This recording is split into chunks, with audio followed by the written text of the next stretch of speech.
Hi friends, എല്ലാവർക്കും സുഖമാണോ? പുതിയൊരു വീഡിയോയിലേക്ക് എല്ലാവർക്കും സ്വാഗതം. ഇന്ന് ഞാനിവിടെ ഉണ്ടാക്കാൻ പോകുന്നത് ചിക്കൻ റോസ്റ്റാണ്. അപ്പോൾ എങ്ങനെയാണ് ഉണ്ടാക്കണതെന്ന് നോക്കാം. ചിക്കൻ നല്ലപോലെ കഴുകിയെടുത്തിട്ടുണ്ട്. ഇനി നമുക്ക് മസാലക്കൂട്ട് റെഡിയാക്കാം. അതിനായിട്ട് 2 ടീസ്പൂണോളം മല്ലിപ്പൊടി, 1/2 ടീസ്പൂണോളം ചിക്കൻ മസാലപ്പൊടി, 1/4 ടീസ്പൂൺ മഞ്ഞൾപ്പൊടി, 1 ടീസ്പൂൺ മുളക് പൊടി, കുറച്ച് ഉപ്പ്, അതുപോലെ തന്നെ അരമുറി നാരങ്ങ നീരും കൂടെ ചേർക്കുന്നുണ്ട്. എല്ലാം കൂടെ ചേർത്തിട്ട് കുറച്ച് വെള്ളം ഒഴിച്ച് നമുക്കിതൊന്ന് മിക്സ് ചെയ്തെടുക്കാം. ഞാനിവിടെ വളരെ കുറച്ച് ചിക്കനേ എടുത്തിട്ടുള്ളൂ, അതുകൊണ്ടാണ് ഇത്രയും കുറവ് മസാല എടുക്കുന്നത്. നിങ്ങൾക്ക് ചിക്കൻ കൂടുതലുണ്ടെങ്കിൽ അതിനനുസരിച്ച് മസാലയുടെ അളവും കൂട്ടേണ്ടതാണ്. ഇനി ഇതിലേക്ക് വെള്ളം ഒഴിച്ചിട്ട് നമുക്കിത് നല്ലപോലെ മിക്സ് ചെയ്തെടുക്കാം. ഞാൻ കൈ വെച്ചിട്ട് തന്നെയാണ് മിക്സ് ചെയ്തെടുക്കുന്നത്.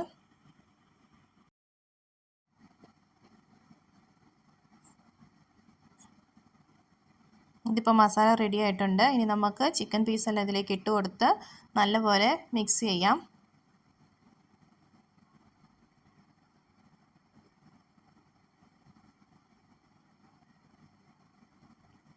ഇപ്പോൾ ഇത് നല്ലതുപോലെ മിക്സ് ചെയ്തിട്ടുണ്ട്. നമുക്കിതിനെ ഇനി ഒരു അരമണിക്കൂറെങ്കിലും റെസ്റ്റ് ചെയ്യാൻ വേണ്ടി വെക്കണം.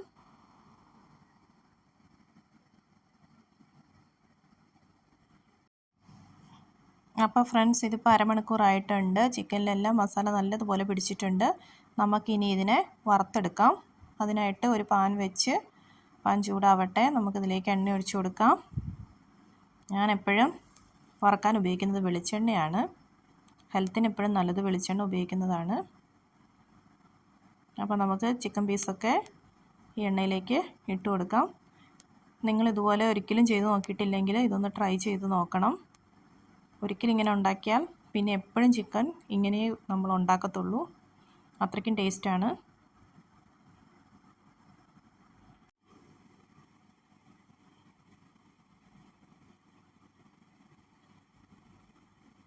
നിങ്ങളിതുപോലെ ട്രൈ ചെയ്തിട്ട് എങ്ങനെ ഉണ്ടായിരുന്നു എന്ന് ഫീഡ്ബാക്ക് എന്നെ കമൻറ്റിലൂടെ അറിയിക്കണം കേട്ടോ.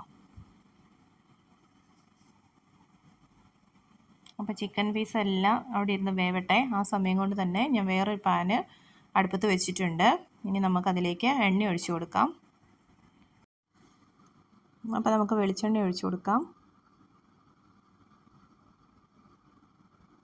ഞാനിവിടെ ഒരു 2 വലിയ സവോളയാണ് എടുത്തിരിക്കുന്നത്. അതുപോലെ തന്നെ കുറച്ച് കറിവേപ്പിലയും എടുത്തിട്ടുണ്ട്. ഇത് നമുക്ക് ആദ്യം ഒന്ന് വഴറ്റിയെടുക്കാം. സവോളയെല്ലാം നല്ലതുപോലെ വഴറ്റി അതിൻ്റെ പച്ചമണം എല്ലാം നല്ലതുപോലെ പോകണം. അപ്പോഴാണ് ഈ കറിക്ക് കൂടുതൽ ടേസ്റ്റ് ഉണ്ടാവുക.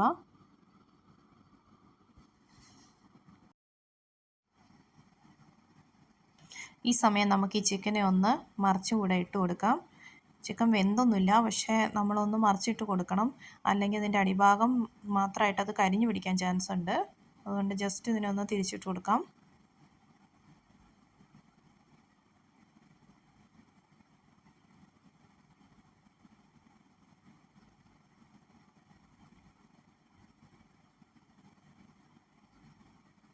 എല്ലാ പീസും ഇവിടെ ഞാൻ മറിച്ചിട്ടിട്ടുണ്ട്. ഇനി നമുക്ക് ഈ ഉള്ളീനെ നല്ലതുപോലെ വഴറ്റണം. ഇനി ഇതിൻ്റെ അകത്തേക്ക് അരിഞ്ഞു വെച്ചിരിക്കുന്ന ചോപ്പ് ചെയ്തിട്ടുള്ള ഇഞ്ചിയും വെളുത്തുള്ളിയും കൂടെ ചേർത്ത് കൊടുക്കാം. ഇഞ്ചി വെളുത്തുള്ളി പേസ്റ്റായിട്ട് വേണമെങ്കിലും ചേർക്കാവുന്നതേ ഉള്ളൂ. ഇനി നമുക്കിതിലേക്ക് ഉപ്പും കൂടെ ചേർത്ത് കൊടുക്കണം.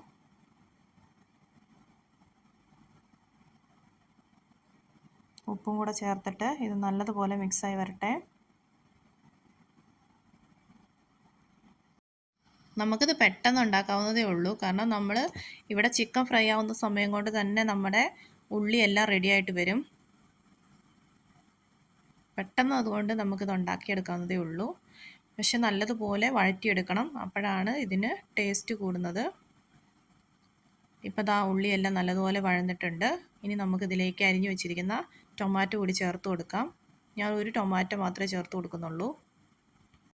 ടൊമാറ്റോ ചേർത്ത ശേഷം ഒരുപാട് വഴറ്റേണ്ട ആവശ്യമില്ല. ഇനി നമുക്കിതിലേക്ക് മസാലക്കൂട്ട് കൂടി ചേർത്ത് കൊടുക്കണം. അതിനായിട്ട് ഞാനിവിടെ എടുത്തിരിക്കുന്നത് 1.5 ടീസ്പൂൺ മല്ലിപ്പൊടി, 1/2 ടീസ്പൂൺ മുളക് പൊടിയും, 1/2 ടീസ്പൂൺ ചിക്കൻ മസാലപ്പൊടിയും, 1/4 ടീസ്പൂൺ പെരുംജീരകപ്പൊടിയുമാണ്. ഇനി ഇതിനെ ഒന്ന് നമുക്ക് മൂപ്പിച്ചെടുക്കാം. മസാലയെല്ലാം മൂത്ത് വന്നിട്ടുണ്ട്. നമ്മുടെ ചിക്കനും ഏകദേശം ഫ്രൈ ആയിട്ടുണ്ട്. ഇനി നമുക്കിതിലേക്ക് ചൂടുവെള്ളം ഒഴിച്ചു കൊടുക്കണം.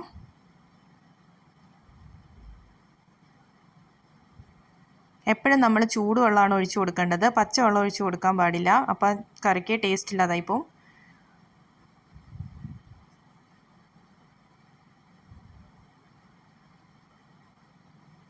ഇനി നമുക്ക് ഈ ചിക്കന് ഇതിലേക്ക് ആഡ് ചെയ്ത് കൊടുക്കാം.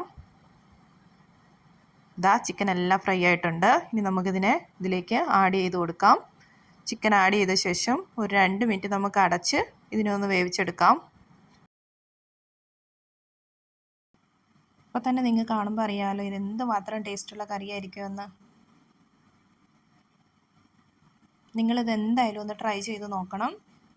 നല്ല അടിപൊളി കറിയാണ്. നമുക്കിത് ചപ്പാത്തീൻ്റെ കൂടെയോ ചോറിൻ്റെ കൂടെയോ എന്തിൻ്റെ കൂടെ വേണമെങ്കിലും കഴിക്കാവുന്നതേ ഉള്ളൂ.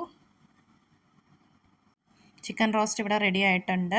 അപ്പം നിങ്ങൾ ഇതുപോലെ ഒന്ന് ട്രൈ ചെയ്ത് നോക്കണം. അപ്പം പുതിയൊരു വീഡിയോയിലൂടെ വീണ്ടും കാണുന്നത് വരെ എല്ലാവർക്കും good bye. Thanks for watching.